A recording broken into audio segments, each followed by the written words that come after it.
नमस्कार, राधे राधे, जय श्री कृष्णा। आज की हमारी कथा है भगवान के सूक्ष्म और स्थूल रूपों की धारणा।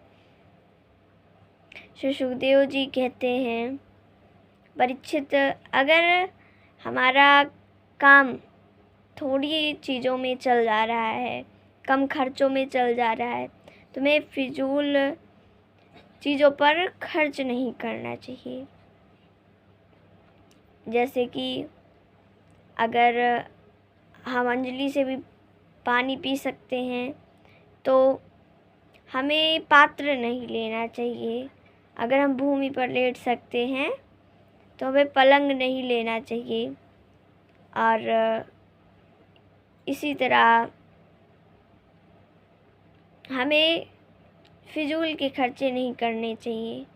जैसे अब कुछ लोग होते हैं, उनके घर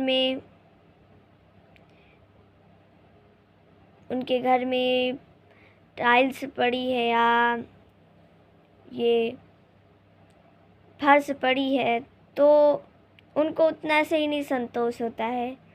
उन्हें और चीज़ें लगवानी, अच्छी फर्श लगवाने की सोचते हैं, लगवाते हैं तोड़वा के फिर से। तो ये फिजूल खर्चे हैं, क्योंकि जितने में हमारा काम चल जाता है उतने में हमें काम चला लेना चाहिए। और जो धन बचे उसकी कंजूसी नहीं करनी चाहिए। हमें इसको बांटना चाहिए, किसमें, गलत चीज़ों में नहीं, अच्छी चीज़ों में। जैसे कहते हैं लोक सेवा करनी चाहिए।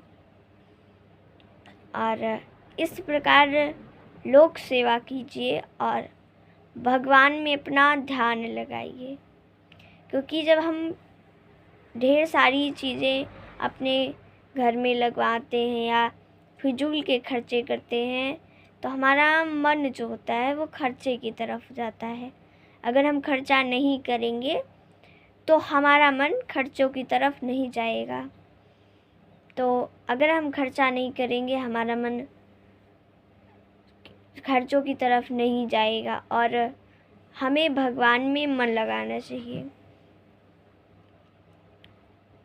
अपने शरीर को शांत रखकर योग करना चाहिए और भगवान के दिव्य स्वरूप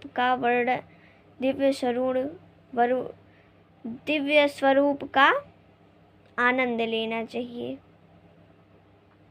जैसे कि भगवान के रूप कैसे हैं, तो रूप में श्री सुखदेव जी कहते हैं कि उनके 4 भुजाएं हैं, जिनमें शंख, गदा, चक्र, कमल इत्यादि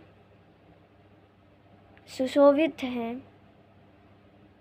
उनकी आंखें बड़ी कोमल हैं, उनके बाल हल्के नीले हैं, उनकी जो टांगे हैं, भुजाएं हैं, ये सब लंबी लंबी हैं।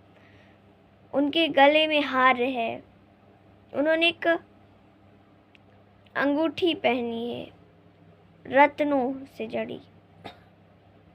उनके सिर पर मुकुट है सोने का और उन्होंने कमरबंद पहनी हुई है कमर में। पैर में बढ़िया जूतियां हैं और